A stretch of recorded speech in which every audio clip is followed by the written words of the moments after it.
A defesa do Anderson Torres está comemorando uma notícia que veio lá do Ministério Público Federal. Os bolsonaristas estão fazendo uma verdadeira festa nas redes sociais. Até o Deltan Dallagnol, que é um ex-procurador que na época que trabalhava no Ministério Público Federal desmoralizou o órgão com tudo que aprontou na Lava Jato, também foi lá, postou na internet falando que aí, ó, coitado, está sendo perseguido e etc e tal. Pois bem, pela comemoração, você até pode pensar assim, meu Deus, o Anderson Torres foi absolvido, então ele não tinha culpa de nada. Mas será que é isso mesmo? Ó, nesse vídeo aqui você vai entender. Eu sou o Ricardo Mello, explicador-geral da República. Eu só queria pedir uma coisa.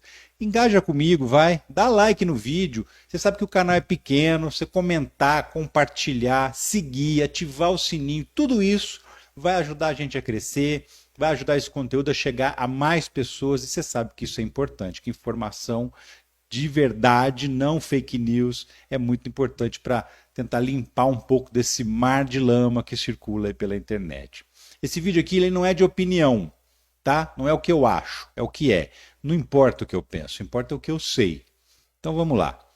O que aconteceu? Um procurador do Ministério Público Federal, que é responsável por um inquérito civil, pediu o arquivamento desse processo contra o Anderson Torres, contra o Ibanez, que é o governador de Brasília, e contra alguns policiais militares que eram comandantes, por improbidade administrativa. O que é improbidade administrativa? É o mau uso dos recursos públicos. Pode ser o mau uso do dinheiro público, pode ser o mau uso da estrutura pública, pode ser usar o cargo em benefício próprio. Enfim, um processo de improbidade administrativa não tem absolutamente nada a ver com um processo criminal, aquele que leva as pessoas para a cadeia. Nada a ver. Para que serve um processo de improbidade? Serve para definir, por exemplo, se aquela pessoa que está sendo acusada causou algum tipo de prejuízo aos cofres públicos, se ela vai ter que ressarcir esse dinheiro, se ela vai ter que pagar uma indenização para ressarcir o prejuízo que ela provocou. Só isso. Acontece que a lei de improbidade administrativa mudou, não é mais a mesma. Em outubro de 2021, o Congresso Nacional aprovou, e depois isso foi parar na mão do Bolsonaro para sancionar, e ele sancionou, uma lei que praticamente mata a antiga lei de improbidade administrativa. Te explico por quê. Antes, qualquer agente público que fizesse mau uso dos recursos dos governos, ele poderia ser condenado a pagar uma indenização. Só que a nova lei passou a considerar que é preciso comprovar o dolo, ou seja, a intenção desse agente público de sacanear.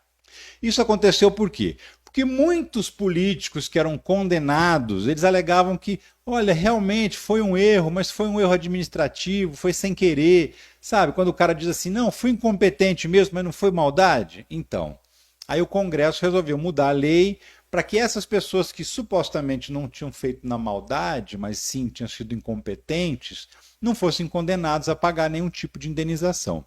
O que o procurador fez, então, nesse caso do Anderson Torres?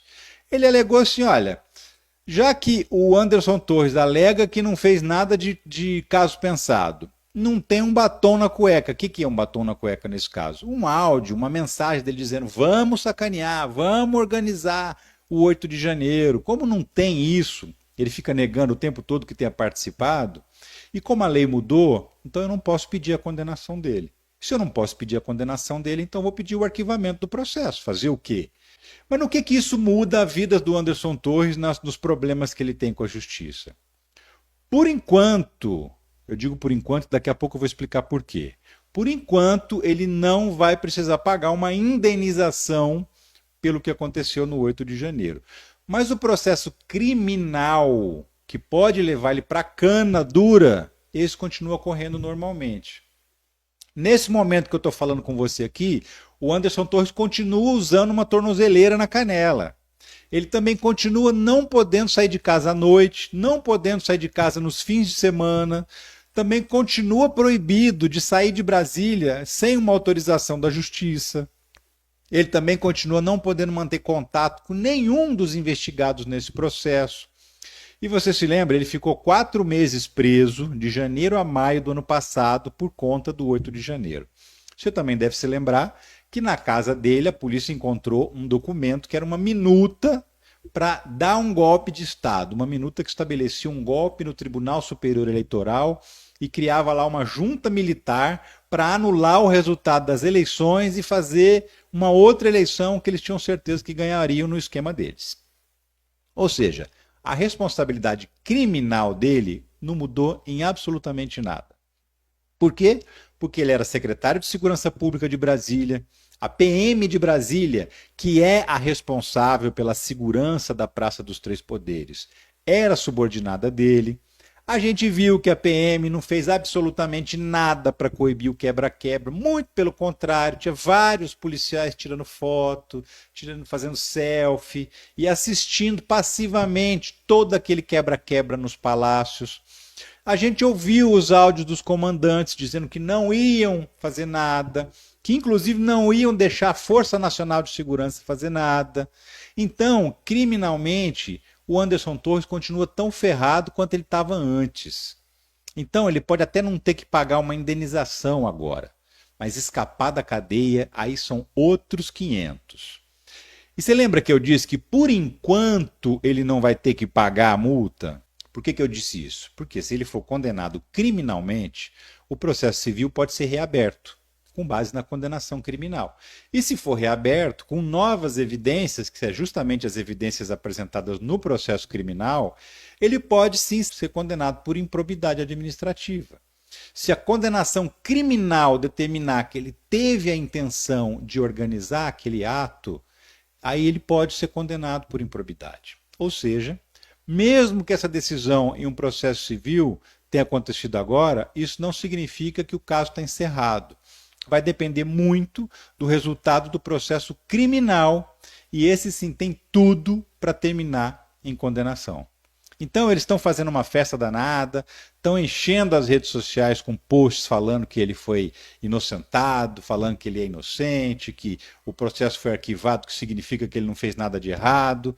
Por que eles fazem isso? Para criar um ambiente na internet, para criar uma onda e confundir as pessoas, principalmente aquelas pessoas que não sabem separar o que é a área civil do que é a área criminal da justiça. E aí, muita gente eles acabam convencendo mesmo, principalmente aqueles que são já propensos a acreditar na Terra plana e outras coisas dessa natureza. É claro que se você está aqui assistindo esse vídeo, você é um dos que não vai ser convencido a acreditar nessa bobagem. Por quê? Porque se você está no canal do Explicador, você fica sabendo das coisas. Agora, muitas outras pessoas vão cair, já estão caindo, e estão replicando isso, fazendo seus posts próprios. Gente que não tem nada a ver com o mundo da política, que é só fã mesmo de político, que é outro absurdo, está lá, replicando isso nas redes sociais, ajudando a fazer um aumento dessa onda para dizer que o Anderson Torres não fez nada de errado. Quando, na verdade, o processo dele continua andando, o processo criminal, ele continua com muitos problemas na esfera criminal, não vai se safar facilmente do que ele fez, muito pelo contrário. E aí também isso é outro fator, quer dizer, como na área esfera criminal o processo segue andando e quem é o relator desse processo é o Alexandre de Moraes, isso só endossa aquele velho argumento da perseguição. Tá vendo? O Xandão está perseguindo a gente. O promotor lá da área civil mandou arquivar, mas o Xandão não arquiva. É perseguição contra a direita, enfim. Tudo faz parte de uma estratégia de comunicação, de marketing, para dizer que eles são perseguidos, para não assumir as consequências daquilo que eles fizeram no 8 de janeiro. Então o Anderson Torres não se safa não com esse arquivamento, muito pelo contrário. A situação dele continua muito ruim na justiça criminal e ele pode até ter livrado o bolso por enquanto, mas o pescocinho dele na justiça continua a prêmio.